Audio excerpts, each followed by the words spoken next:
pratique. Je l'ai intitulé un christianisme pratique, mais le titre véritable c'est un évangile pratique. Mais bon, c'est pas tout à fait trop différent. Un christianisme pratique. Pourquoi est-ce que je parle de christianisme? On n'est pas prêt déjà? C'est bon? Vous êtes prêts? Prête? C'est bon, d'accord. Je croyais que j'étais parti avant. J'ai laissé les caméras derrière, encore ça. Alors, donc, pourquoi est-ce que je vais parler de christianisme pratique? Simplement parce que, je ne sais pas si vous l'avez constaté, frères et sœurs et bien-aimés, nous sommes dans l'ère, justement, de la théorie. L'ère où tout le monde sait. L'ère, le temps où les gens, en fait, décortiquent, les gens parlent, les gens disent beaucoup de choses. Et il est évident que, souvent, nous parlons plus que nous ne mettons en pratique ce que nous disons. Et j'ai rencontré un chanteur avec lequel j'ai sympathisé, c'est un frère que certainement vous connaissez, mais peut-être juste parce que vous entendez ses disques. J'étais dans une émission religieuse et il était aussi convié à cette émission. C'est le chanteur Toupin, il est canadien. Et dans un de ces chants, justement, qu'il compassait ce jour-là, dans l'émission, le chant disait, mais si les chrétiens mettaient en pratique les cantiques qu'ils chantaient, tout serait formidable. C'est pour ça que je me dis comme quoi que nous devons, et je suis d'accord avec lui, mettre en pratique la parole de Dieu, parce que c'est ce que le Seigneur nous dit. Je voudrais faire avec vous un message assez particulier aujourd'hui. Ce n'est pas un message comme nous avons l'habitude d'entendre et de voir ensemble, qui souvent soit biblique, thématique ou autre. Je voudrais faire un survol d'un livre de la Bible. Ça s'appelle effectivement l'Épître de Paul à Tite. Le thème principal de ce livre, ce petit livre, c'est vivre l'Évangile.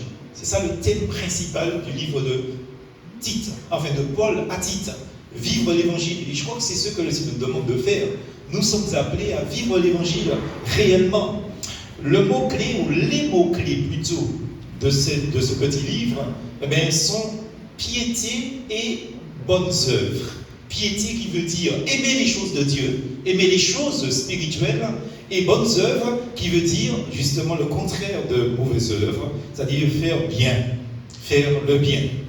Et enfin, définition du principal aspect de l'évangile que cela nous propose, c'est la grâce de Dieu, la bonté de notre Dieu, justement de notre Sauveur, et son amour envers les hommes qui sont justement, qui apparaissent donc dans cette épître.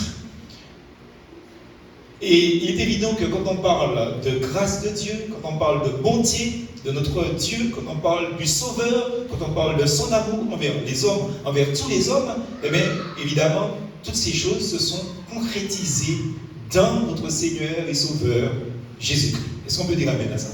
C'est une réalité, frères et sœurs. Donc, en prélude, nous voulons dire ces choses, et je voudrais maintenant parler de manière introductive, voir avec vous l'introduction. Parce que c'est important de présenter ce jeune homme. Parce que c'était un jeune homme, ce n'était pas un ancien, ce n'était pas quelqu'un qui était, je vais dire, avec une expérience du ministère conséquente. Tite, c'était un compagnon de l'apôtre Paul, un compagnon de service, un compagnon dans le ministère. Et en lui adressant cette lettre, l'apôtre, l'excellent apôtre qui était l'apôtre Paul, eh bien, il lui confie en fait un mandat à l'égard des chrétiens de l'île de Crète. C'est là que l'apôtre Paul avait laissé Tite lors de son passage dans cette partie donc, du monde sur cette île. Et justement, Tite qui se trouve sur une île, nous aussi qui nous trouvons aussi sur une île, mais elle est petite, mais vous savez comme quoi qu'on ne doit pas avoir de complexe parce que notre pays c'est une île. Vous savez que l'Angleterre c'est une île. L'Australie, qui est en même temps un continent entre guillemets, est aussi une île.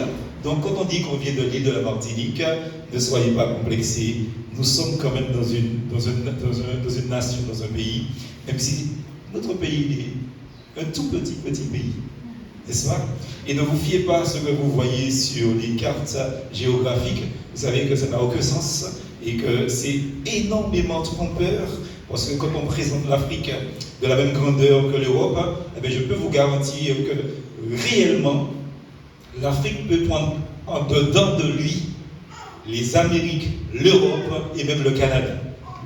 Alors vous voyez donc le niveau donc, de ce que vous voyez sur une carte, ne soyez pas non plus complexés. Et Tite était sur cette petite île de Crète, justement, et il devait s'occuper des chrétiens de cette, de cette partie du monde. Et dans cette épître que Paul lui adresse, eh bien, on apprend entre autres que le chrétien, et frères et sœurs, ça c'est important ce que nous sommes en train de dire là, en ce matin. On apprend, quand on étudie, quand on fait un panorama, quand on fait un survol de l'épître de Paul à Tite, eh bien, on apprend, frères et sœurs, que le chrétien est influencé par la mentalité qui caractérise son environnement. Alors comprenez bien qui vous fréquentez.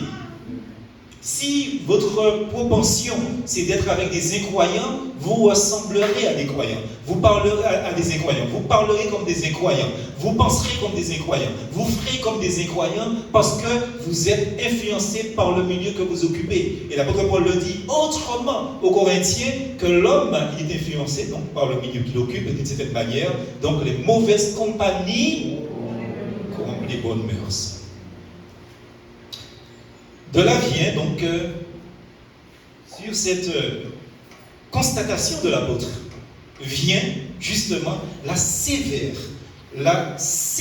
mise en garde qu'il exprime à la fin du chapitre 1er. Et je vous invite à lire ce beau texte de Paul dans le premier chapitre, verset 10 jusqu'au verset 13. Il dit, il y a en effet, surtout parmi les circoncis, beaucoup de gens rebelles, des vains discoureurs et de séducteurs. C'est-à-dire, vous avez vu, on parle de christianisme pratique, de l'évangile pratique.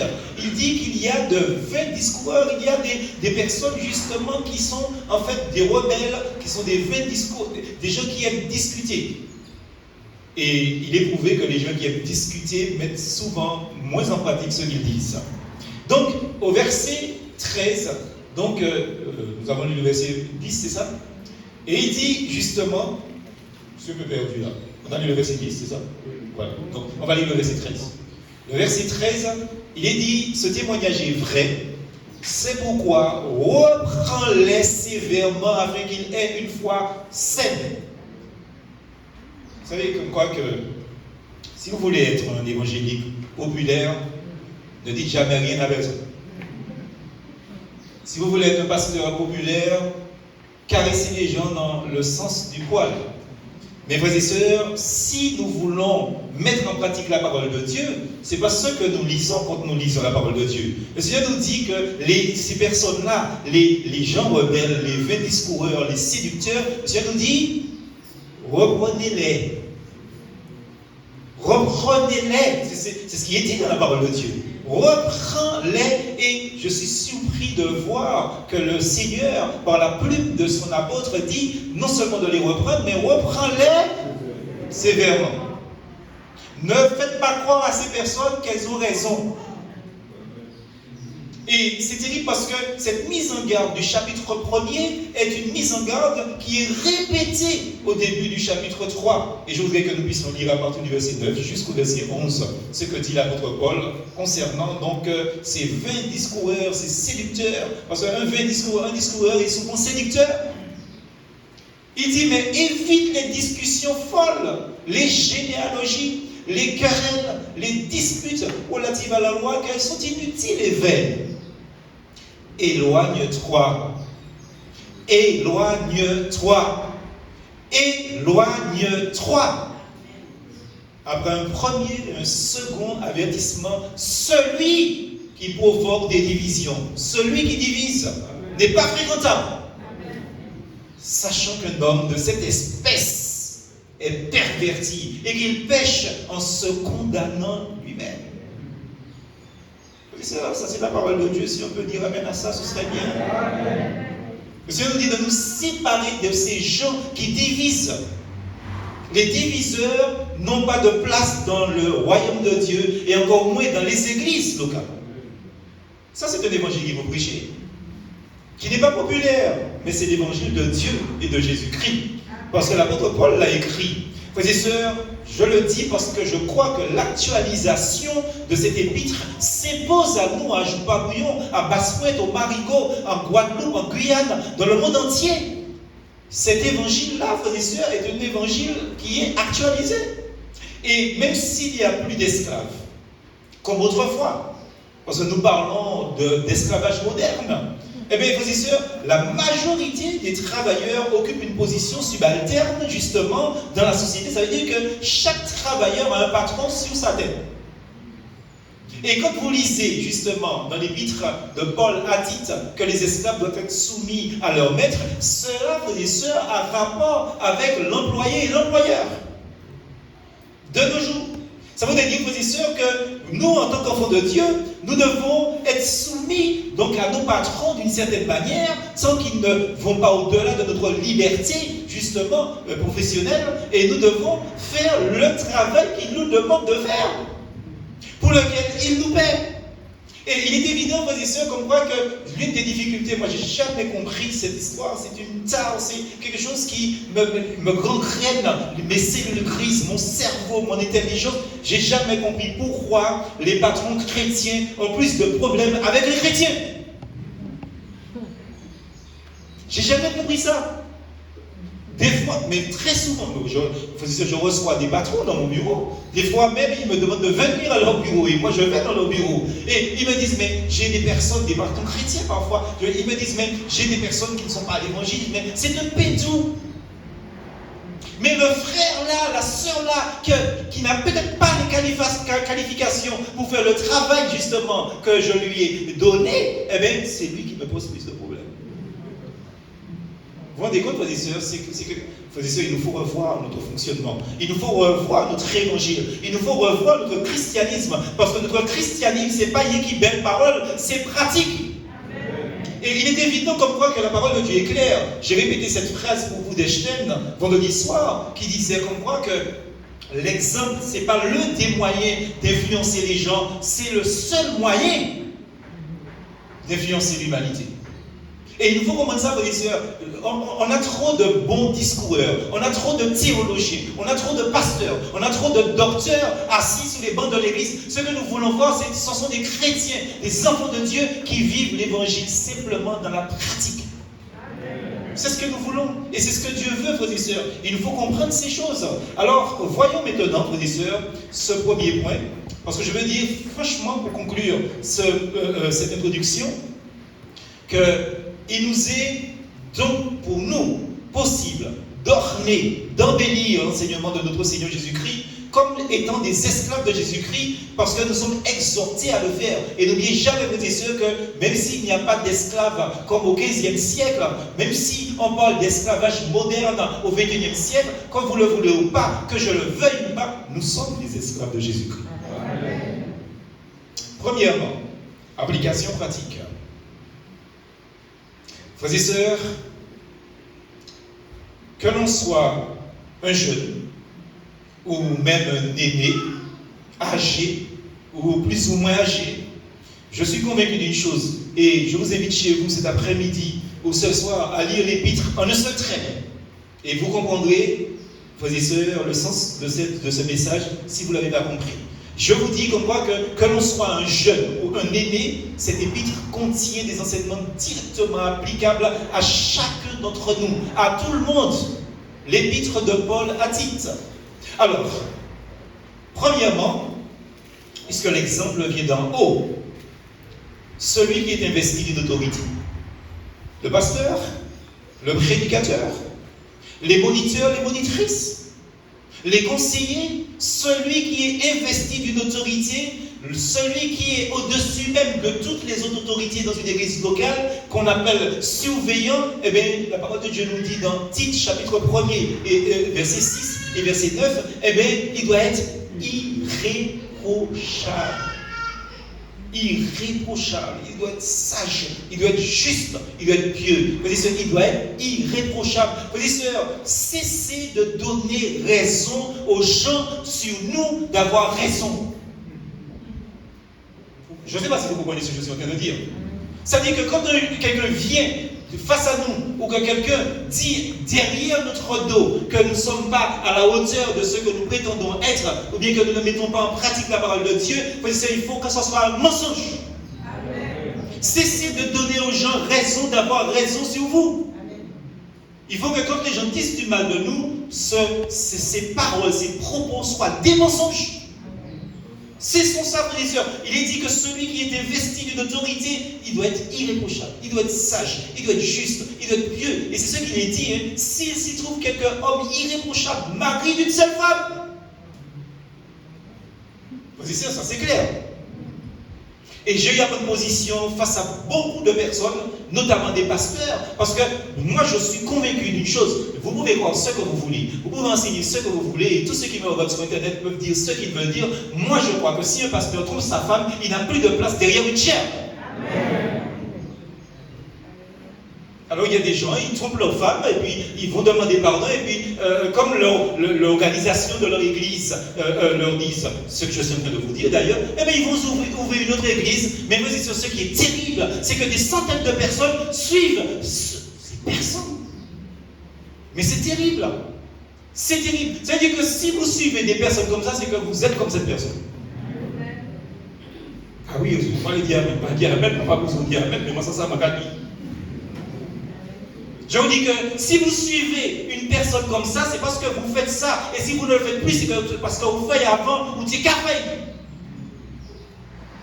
Il est dit qu'il doit être irréprochable. Irréprochable, ça veut dire comme quoi que si quelqu'un vient dire que tu as fait une bêtise, la personne doit se tromper. La personne doit se tromper de personne. Vous savez, j'ai vu ça dans une église où j'ai vécu ça dans une église où j'étais pasteur. Ça fait très très longtemps. Il y a eu un prédicateur qui a eu un problème. Et quand je vous dis un problème, vous comprenez ce que je suis en train de vous dire. Et puis, il y a quelqu'un qui a été évangélisé, un incroyant. L'incroyant lui a dit, ah ouais, mais pasteur là va tomber mal dans lui. Alors, vous voyez, donc, et le frère était bouche bée, il ne savait pas quoi dire. Le frère a cru, c'est vraiment, je trouve mon épouse, hein, ce que j'ai jamais fait. Hein. Jamais, jamais, jamais, jamais. C'est une fierté pour moi de dire ça. Et puis, le frère vient me voir et me dit, pasteur, j'ai un problème parce qu'on raconte des choses sur toi, on dit que tu trompes ta femme, etc. Je dis, mais mon frère, c'est pas vrai. Et puis, vous comprenez, j'ai compris tout de suite, j'ai fait des recherches au niveau des prédicateurs, et j'ai pensé qu'il y a un prédicateur qui trompe sa femme. Et comme c'est un prédicateur, il dit, c'est pasteur. Vous voyez, dès que vous montez dans le chien au pasteur. Attention, il faut que si quelqu'un dit quelque chose, ça soit faux. Et si vous montez derrière la chair là, il faut que vous soyez irréprochable. Hein? Parce que le jour que vous serez autrement que irréprochable, vous pouvez remonter, frère. Vous pouvez jamais remonter. Et si l'église d'alors remonter, c'est moins abattu. Parce que moi, je fais comme par les jeux qui ne sont pas fréquentables. Vous savez que certains parmi vous, je l'ai déjà mis en pratique, ce que je suis en train de dire là. Je l'ai déjà mis en pratique. Frères et sœurs, il faut que l'évêque, il faut que le pasteur, il faut que le dirigeant, il faut que ceux qui sont investis d'une autorité spirituelle et morale soient irréprochables. Ça ne veut pas dire qu'ils sont parfaits. Mais ils sont irréprochables. Ça veut dire que si on va venir dire un bagage en l'air, ça va dire ça n'est pas vrai. Ça ne veut pas dire qu'il ne pêche pas. Ça veut dire comme quoi il est irréprochable. Deuxième chose, le vieillard, homme ou femme, est appelé à être, chapitre 2, versets 2 et 3. Sobre. Sobre, frères et sœurs. Vous savez, sobre, ça veut dire quoi? Ça veut dire comme quoi que l'homme pratique ou par arrêter. Est-ce qu'il y a du monde ici? C'est ça, sobre. La Bible ne dit pas ça. Vous savez, il y a des gens qui disent comme quoi que la Bible dit de ne pas boire d'alcool. C'est faux sur toute la ligne, frères et sœurs. La Bible ne dit pas ça, il dit de ne pas vous enivrer. Ça veut dire pas prendre trop. La Bible ne veut pas dire de ne pas boire du rhum, mais pas de même connaître. Le rhum pas existe. Sobre. Et ça, c'est dans tous les domaines, c'est pas seulement dans le domaine de l'alcool, c'est dans le domaine de la nourriture, le domaine des vêtements, dans le domaine de la parole. Le vieillard, homme ou femme, doit être sobre. Ça veut dire comme quoi que si vous êtes un vieillard, vous devez donner l'exemple. Vous devez être sérieux, vous devez être sage, vous devez être sain dans la foi, vous devez être parfait, entre guillemets, dans l'amour, et vous devez être capable d'instruire les autres. C'est ce qu'on attend des vieillards. C'est ce qu'on attend des personnes, justement, d'un certain âge. Et il est dit que le vieillard, homme ou femme, est appelé à être ainsi, frères et sœurs. C'est une réalité. Comme quoi que dans le livre de Tite, on trouve de tout. Mais je continue. Les jeunes femmes. Alléluia. Est-ce qu'il y a des jeunes femmes ici? Il y en a. N'est-ce pas? Les jeunes femmes sont enseignées quant à leur rôle dans la famille, c'est-à-dire dans leur famille, ce qui est de première importance. Chapitre 2, versets 4 et 5. Oh, je voudrais lire ça pour les jeunes femmes. Dans le but d'apprendre aux jeunes femmes à aimer leur mari et leurs enfants, pas aimer les maris des autres, hein. Aimer leur mari et leurs enfants. C'est clair, position. C'est clair. Verset suivant, être retenu, chaste, occupé aux soins domestiques, bonnes, soumises à leur mari, afin que la parole de Dieu ne soit pas blasphémée. Est-ce qu'il y a des jeunes femmes ici? Amen. Je vous entends dire Amen. La voix des jeunes femmes. Ah oui, c'est ça que je veux entendre. Est-ce qu'il y a des jeunes femmes ici? Oui, c'est ça. C'est ce qui est dit, frères et sœurs. Et la jeune femme ne doit pas oublier qu'elle est une jeune femme. Parce que vous savez, pourquoi je dis ça? Vous savez comme quoi que on a du mal à sortir, quand on est un enfant, de sortir de l'enfance pour devenir un adolescent. Vous savez ça? C'est pour ça qu'on parle de la crise d'adolescence. Vous voyez? Après, on devient jeune. Et on se plaît à être jeune parce que quand on est jeune, la vie est devant nous, on fait tout ce qu'on veut, papa et maman sont là, on a besoin d'argent, papa et maman sont là, on a besoin de voyager, papa et maman sont là, on a besoin de... papa et maman sont là. Mais quand on se marie, mariage qu'a fait là, je ne vais pas mourir ensemble, maman. Et il y a encore 2 ou 3 qui viennent là, je vous assure, marier c'est bien, c'est ce que Dieu dit.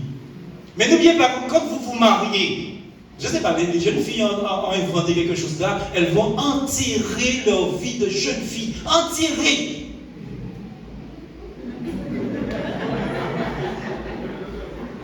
Ils font l'enterrement. Le fois où ils ne savaient pas tenir l'enterrement, après ils viennent là. Ils créent un enterrement. Les gens ils font toutes sortes de choses, vous savez. Ils ont fait l'enterrement et puis vous savez, imiter des têtes bleues, blancs, rouges, les jeunes gens ont fait la même chose. Ils ont enterré la vie jeune jeune. Je ne peux pas avoir compris ça, mais bon, j'essaie de comprendre le sens des choses. Mais il y a une réalité là. Si vous avez enterré votre vie de jeunes gens et de jeunes filles, l'homme là, il ressemble à madame.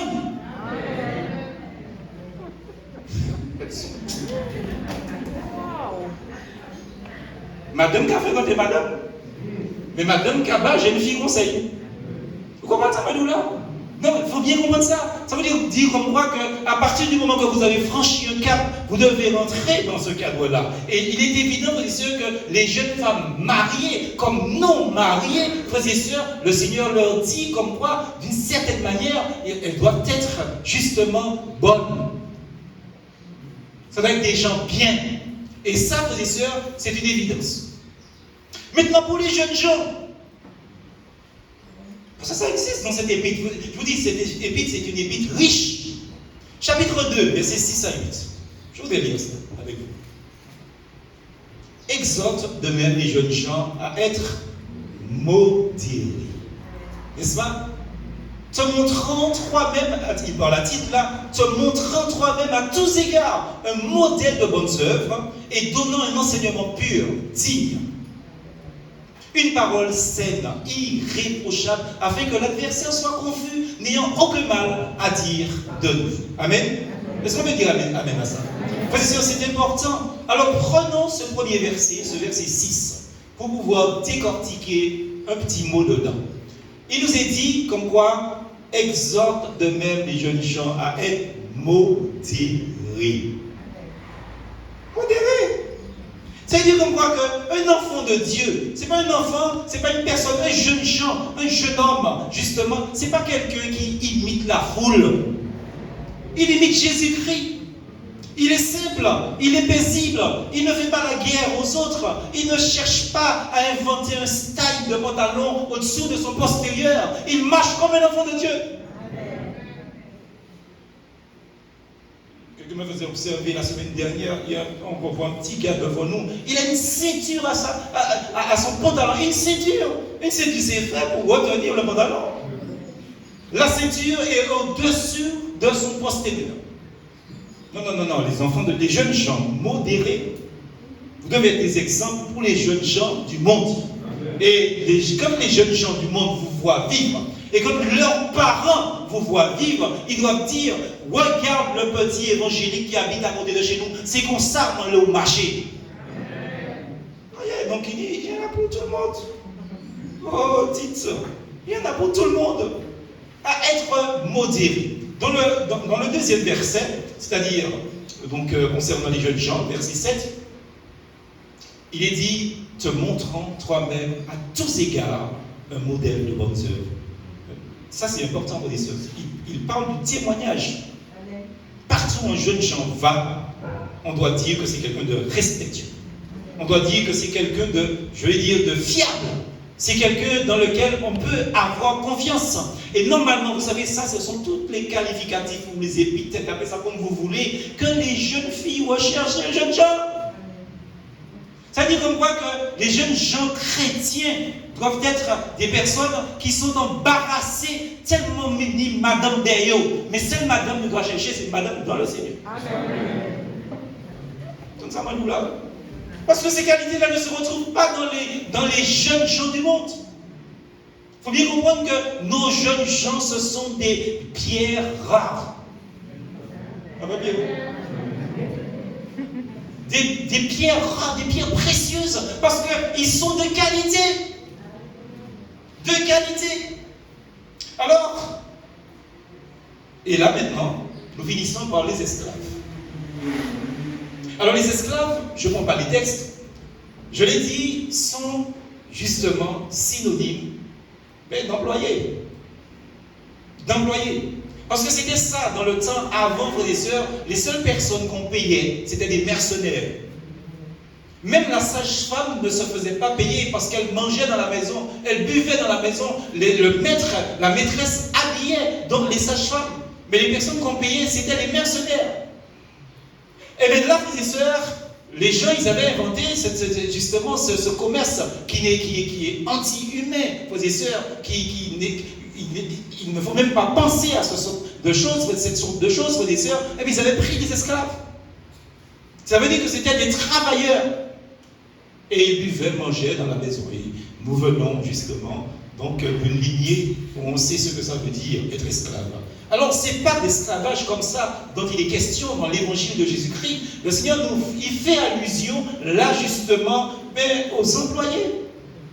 Et nous pouvons, frères et sœurs, dire aujourd'hui que les employés sont exhortés à la soumission et à l'honnêteté dans leur travail. Si on vous paie pour faire 8 heures de travail par jour, vous n'avez pas le droit de faire 7h50. Et si jamais vous partiez 50 minutes avant ou, je ne sais pas, vous devez redonner à la personne l'équivalent de son temps qu'il vous paie, qu'elle vous paie, parce qu'elle vous paie.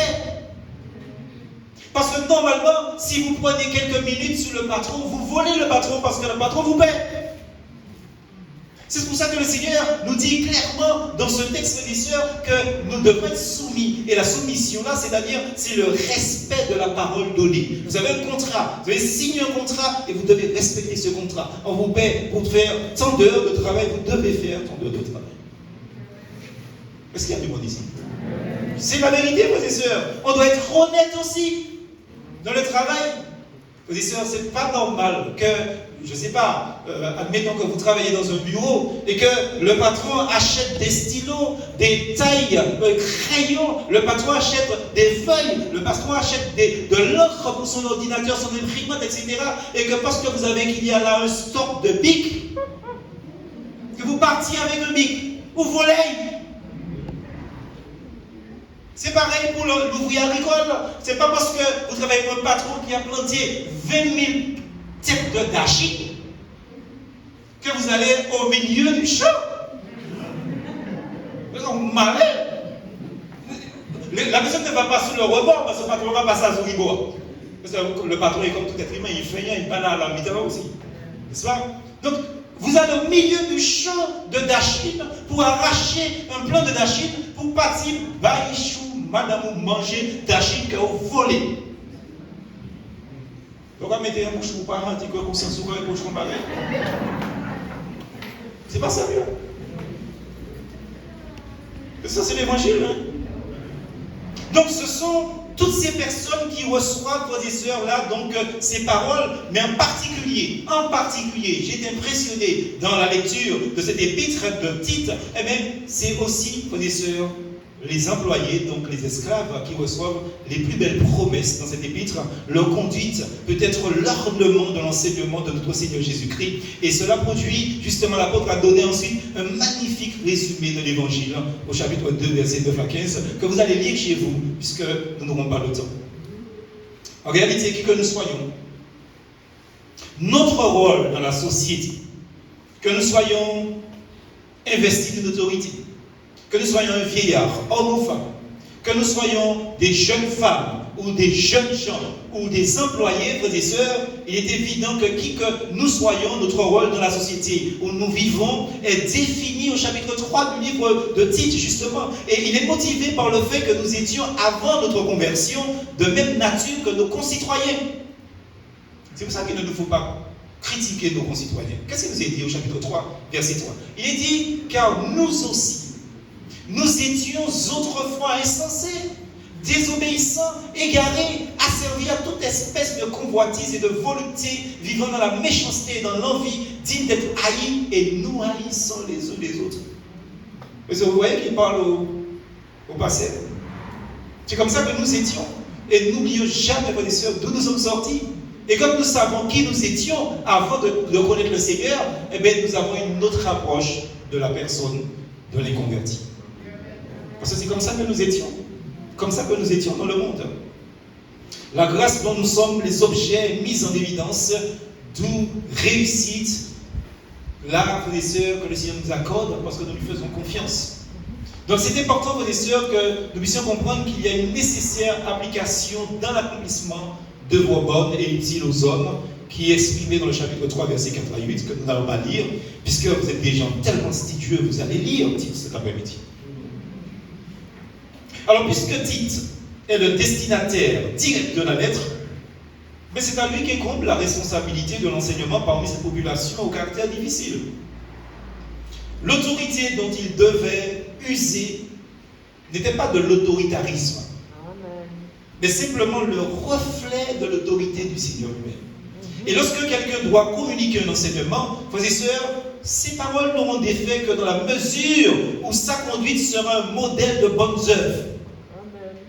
Et c'est ce qui est dit au chapitre 2, au verset 7. Pour que notre enseignement soit écouté, pour que notre enseignement puisse être mis en pratique, il faut que nous-mêmes nous mettons en pratique d'abord ce que nous lisons. Vous savez, les Anglais, ils disent ça d'une autre manière, je vais le dire en français. Il dit, prédicateur, pratique ce que tu prêches. C'est clair, c'est net et c'est propre.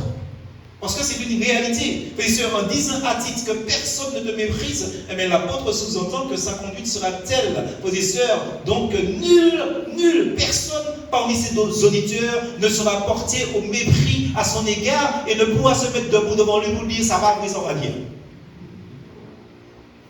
C'est ce qu'il dit là. Que personne ne te méprise.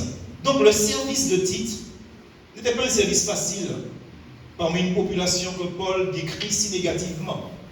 Alors, deux questions. Qu'en est-il aujourd'hui de la civilisation occidentale, à Martinique ou ailleurs? Qu'en est-il aujourd'hui? Est-ce que nous vivons dans une population, au milieu d'une population différente que celle de Tite? Deuxième question. La société a-t-elle changé le cœur de l'homme? Et nous constatons, frères et sœurs, que c'est le contraire, parce que l'homme devient de plus en plus méchant. Amen, amen. Le vernis du catholicisme est tombé. Mais je me dis comme quoi que celui du christianisme évangélique aussi est en train de tomber, et les illusions aussi. Parce que de plus en plus, frères et sœurs, les gens sont en train, tout en étant évangéliques, d'être conformes au monde. Donc nous allons devoir affronter des situations de plus en plus difficiles, des situations de plus en plus complexes, D'où l'avertissement de l'apôtre Paul concernant les temps de la fin. Je voudrais lire ce texte avec vous, des temps de la fin, au chapitre 3, verset 1er de Timothée. Chapitre 3, verset 1er et jusqu'au verset 9. Je voudrais lire ce texte parce que c'est important. Il nous est dit clairement que, sache, dans les derniers jours, il y aura des temps difficiles. Les hommes seront égoïstes, amis de l'argent, fanfarons, hautains, blasphémateurs, rebelles à leurs parents, ingrats, irréligieux, insensibles, déloyaux, calomniateurs, intempérants, cruels, ennemis des gens de bien, traîtres, emportés, enflés d'orgueil, aimant le plaisir plus que Dieu, ayant l'apparence de la piété, mais reniant ce qui en fait la force. Éloigne-toi de ces hommes-là. Il en est parmi ceux qui s'introduisent dans les maisons, qui captivent des femmes d'un esprit faible et borné, chargés de péché, agités par des passions de toute espèce, apprenant toujours et ne pouvant jamais arriver à la connaissance de la vérité. De même que Janès et Jambres s'opposèrent à Moïse, de même ces hommes s'opposent à la vérité, étant corrompus d'entendement, réprouvés en ce qui concerne la foi. Mes sœurs, c'est ce qui est dit là, dans cette parole. Et le Seigneur dit clairement qu'ils ne feront pas de plus grands progrès parce que leur folie sera manifestée pour tous, comme le fut celle de ces deux hommes-là, justement, Janès et Jambres. Cependant, frères et sœurs, face à tout cela, la ressource reste la même. Cette ressource, c'est Jésus-Christ. Et frères et sœurs, c'est Jésus, c'est son enseignement, c'est son exemple, c'est sa puissance en nous par le Saint-Esprit. Et les versets 12 et 13 du chapitre 2 précisent cette ressource que je voudrais vous préciser, simplement sans lecture. Je voudrais préciser cette ressource que le Seigneur nous donne justement pour être différent des autres. Le Seigneur nous dit, refus des convoitises et de l'impiété. Refusons ces choses. Deuxième chose, vie sobre quant à nous-mêmes. Sobre. Troisième chose, vivre juste vis-à-vis des autres. Quatrième chose, une vie pieuse devant Dieu. Et enfin, une attente joyeuse de la venue du Seigneur. Amen. Plus courtement, frères et sœurs, je voudrais voir avec vous ce deuxième point, la manifestation concrète de la piété de cette épître. Parce que les mots-clés de l'épître, nous l'avons déjà noté, sont la piété et les bonnes œuvres. Alors pour que la piété soit visible, eh bien, elle doit se traduire par des bonnes œuvres. On ne peut pas parler de piété, frères et sœurs, sans bonnes œuvres. Et c'est ce que Jean dit, justement, en parlant de la foi et de la mise en pratique, justement, de la foi. Pour que, frères et sœurs, la piété soit visible, eh bien, ça doit se traduire par des bonnes œuvres. Alors nous sommes invités, nous n'allons pas lire les versets, mais nous sommes invités à nous y consacrer entièrement pour être, chapitre 2, verset 7, pour être un modèle pour les autres. Nous devons être des modèles, frères et sœurs, pour les autres. Nous devons aussi, frères et sœurs, être, au chapitre 2, verset 14, zélés pour les faire, c'est-à-dire pour faire les bonnes œuvres. On ne doit pas, vous savez, j'avais parlé une fois qu'il y a des fois dans les églises des chrétiens bouettes. Vous savez c'est quoi c'est qu'un chrétien bouette? Vous avez déjà vu une bouette rouler toute seule? Pour qu'une bouette roule, à moins que la bouette soit électrique, mais je n'ai pas encore vu ça. Pour qu'une bouette puisse rouler, se déplacer, il faut quelqu'un qui pousse la bouette. Et il y a des chrétiens qui sont comme des bouettes. Il faut qu'on les pousse tout le temps.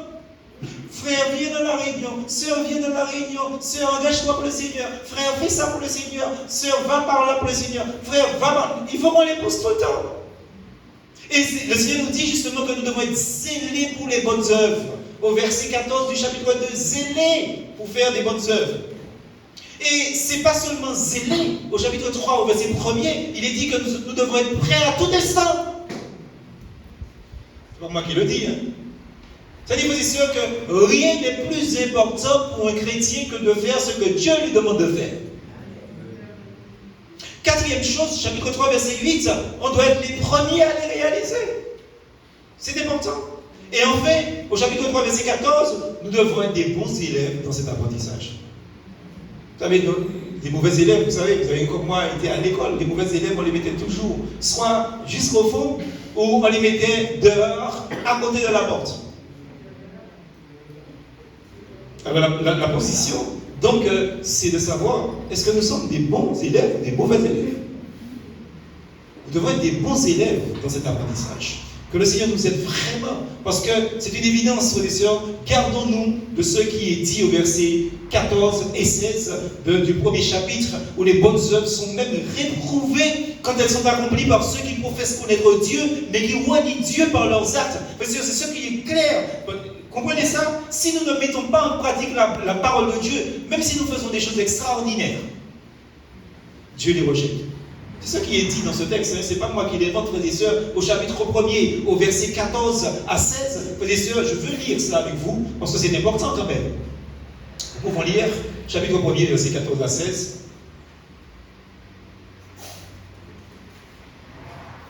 Je vais perdu là. Ah, tu l'as pas? Ah, c'est ça? D'accord. Mais titre, chapitre 1er, verset 14. Et qu'il ne s'attache pas à des fables judaïques. Voilà donc ce texte. Il y a des commandements d'hommes qui se détournent de la vérité. Tout est pur pour ceux qui sont purs, mais rien n'est pur pour ceux qui sont souillés et incrédules. Leur intelligence et leur conscience est souillée. Ils font profession de connaître Dieu, mais ils renient Dieu par les œuvres, étant abominables, rebelles et incapables d'aucune bonne œuvre. Frères et sœurs, nous devons être des bons élèves, justement, en ce sens. Il y a un danger, frères et sœurs, qui est signalé dans les versets 9 à 11 du chapitre 3, où il est question de folles questions, des contestations et des disputes. On en a parlé déjà. Donc, ces choses, non seulement sont inutiles, je veux dire, les folles questions, les questions inutiles, les contestations, les disputes. Donc, ce sont des choses inutiles, ce sont des choses vaines, frères et sœurs, parce que ce sont des choses, elles aboutissent souvent à un esprit sectaire. Parce que celui qui conteste, le contestateur veut à tout prix avoir raison et se faire des adeptes. Il ne faut pas plus pour amorcer, frères et sœurs, la division. Faites très attention. C'est pour ça que, vous savez, quand vous prêchez l'évangile, vous ne vous attendez pas à ce que les gens soient d'accord avec vous. Parce que ce que vous prêchez, ce n'est pas votre opinion, c'est l'opinion de Dieu.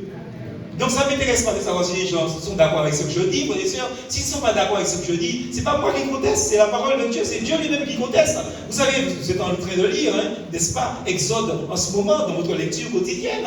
Quand le peuple sort justement d'Égypte et qu'il dit à Moïse, ouais, Moïse, pourquoi tu ne nous as pas laissés en Égypte? Nous mangions de la viande rôtie. Des esclaves, t'es qu'à manger de la viande rôtie. Pain et de l'eau.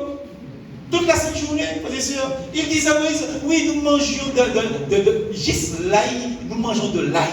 Juste l'ail, on devrait manger. C'est terrible. Ils disent à Moïse, nous mangions des concombres, des pastèques. Non, mais c'est terrible. C'est ce qu'ils mangeaient en Égypte, soi-disant. Et ils disent à Moïse, mais c'est ta faute de nous amener dans ce désert pour contester. Moïse va dire, non, c'est pas pour moi que vous contestez, c'est contre l'Éternel, parce que c'est pas moi qui mène votre désert là, c'est Dieu qui mène votre là. Est-ce que vous comprenez ça, frères et sœurs?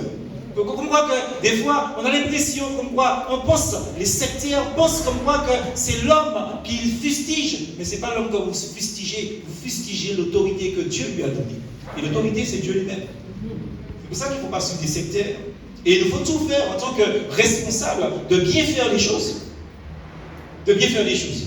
Parce que là, nous nous trouvons là maintenant pour clôturer ce point 2 avec des salutations finales. Et nous avons un exemple des soins de l'apôtre Paul à l'égard de ses compagnons d'œuvre dans les salutations finales. Il y a dans les salutations finales aucune critique, mais plutôt des éloges, aussi bien pour un certain Zénas, qui est inconnu par ailleurs, que pour Apollos, qui était très connu, que les Corinthiens mettaient en concurrence avec l'apôtre Paul. Parce que c'est terrible. L'apôtre Paul était un homme excellent. Excellent. Les Corinthiens mettaient Apollos en concurrence avec lui, et bien l'apôtre Paul félicitait Apollos. Il n'a pas dit non, c'est un ennemi, il va prendre ma place, il va ceci. Non, non, non, non. Il félicite Apollos à la fin, justement. Frères et sœurs, prenons exemple de cela dans tous nos rapports fraternels.